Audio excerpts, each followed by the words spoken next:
Namaste. My name is Neelima. Welcome to Reflections Along the Way podcast, where you will be listening to reflections from learnings and experiences along my life's journey.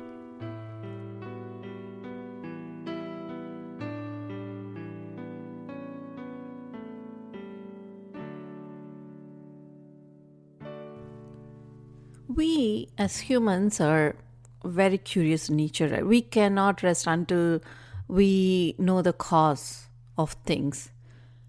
We are very curious by nature, and we generally don't take full advantage of this urge in us. If we search for the cause of our present life, then we'll discover facts that will give us the inner meaning of this law of karma. From a seed, a tree grows, right? The seed is the cause and the tree is the effect. Similarly, if there's a cotton cloth, cotton is the cause and the cloth is the effect. So in all the examples, the cause comes first in reference to time. Like the father comes first, father of a child, right? The effect is the child and the cause is the father. So the father was in existence before the child was born. So cause is something which was, and the effect is something which is right now. So the past causes the present, and the present causes the future. So future is not like some kind of mystery, an unknown miracle that we must wait to see unfold. Instead, the past modified by the present is the future. So whatever is coming in the future is just not something which is merely a continuity of the past.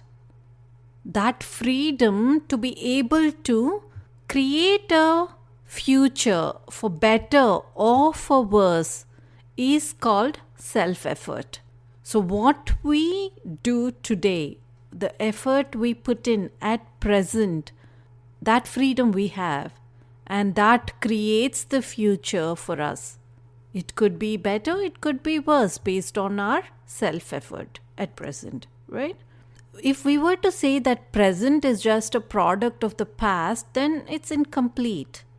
And if we were to think of future only as a product of our present actions, that's also not intelligent.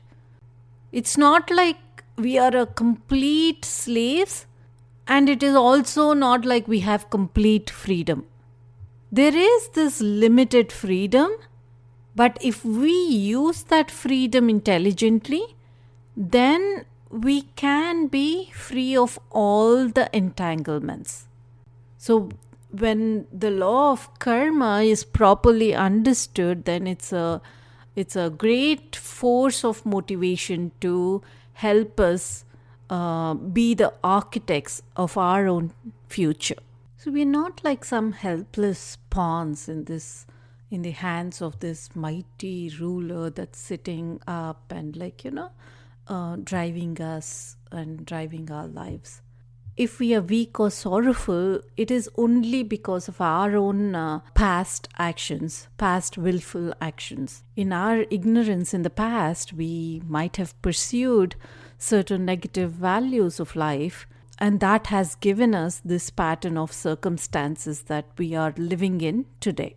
But don't lose heart, is what Swamiji says, because by living rightly today with the divine values such as kindness, tolerance, being merciful, being compassionate, then we will ensure a more noble pattern for our future. And when we inspect or when we introspect honestly, we can detect all our wrong tendencies and eliminate them by constantly and deliberately putting in that effort. We have to develop positive thinking and become the creator of our own future life. And this law of karma is not applying only to an individual. It also applies to communities and nations. And also it's not like it has to apply only at the present age only, right? it can embrace all the past and the future ages as well. So thus, when we understand this law of karma properly in its entirety, then it provides a new meaning to our lives. It also brings into light the purpose and rhythm of our existence. If we try to understand life without applying the law of karma, it's like we are seeing this life-size painting, fixing our eyes only to a certain few inches in the canvas. And when we look at it from such a perspective, then we see only a very narrow view of life. The vision of this totality of the existence is lost to us. We think that life means only this period that we spend from our birth to our death. And we think that what we experience during this interval of time is the sum total of our life. But when we apply the law of karma and extend it to its logical end, then we'll have to conclude that it is illogical to confine this law only to the present life. The effects that we experience in our present life must have been due to the causes in our past lives. And what we are causing, the causes we create in our present life, is what determines not only the future years of this life, but also in future lives. So for this reason, the Indian sages formulated this idea of rebirth, coming to the conclusion that all of us pass through this cycle of countless births, lives and deaths. So this repeated passing of an individual's soul through these cycles of reincarnation is what constitutes samsara, the endless cycles of births and deaths we all experience until we realize our identity with the supreme reality. Suppose we had a huge painting and we were looking at it from a few inches away, then we cannot see the whole painting, which has these beautiful, wonderful, different shapes, different textures, different elements. Only when we step back to be able to see this entire painting, then we see the rhythm of the colors in the painting, the different shapes, the beauty of the shapes, and the entire majesty of the composition. In the same way, when we live life with a close perspective, we feel that it's illogical and there is no rhythm to it. But if we stand back and observe it from a certain distance and with detachment, then we begin to perceive this harmony and perfection in this creation.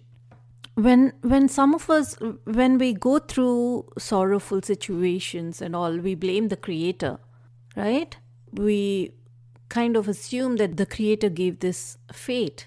But in Vedanta, the masters teach us differently. What the masters say is that it's important that we understand this rhythm in the universe. Like the planets move regularly, that the stars, they ride only their appointed paths. These laws they never deviate from nature. And we can discover this law of rhythm. And everything like conforms to that law, including our lives. And what Swamiji encourages us to do as humans is to never look back for a moment. We need to always dynamically march forward by exercising this unique capacity in our minds, by putting in the self-effort and by creating a glorious future of achievements. Thank you for listening to today's reflections. If you'd like to connect with me, please visit bluishmuse.com. Until next time, namaste.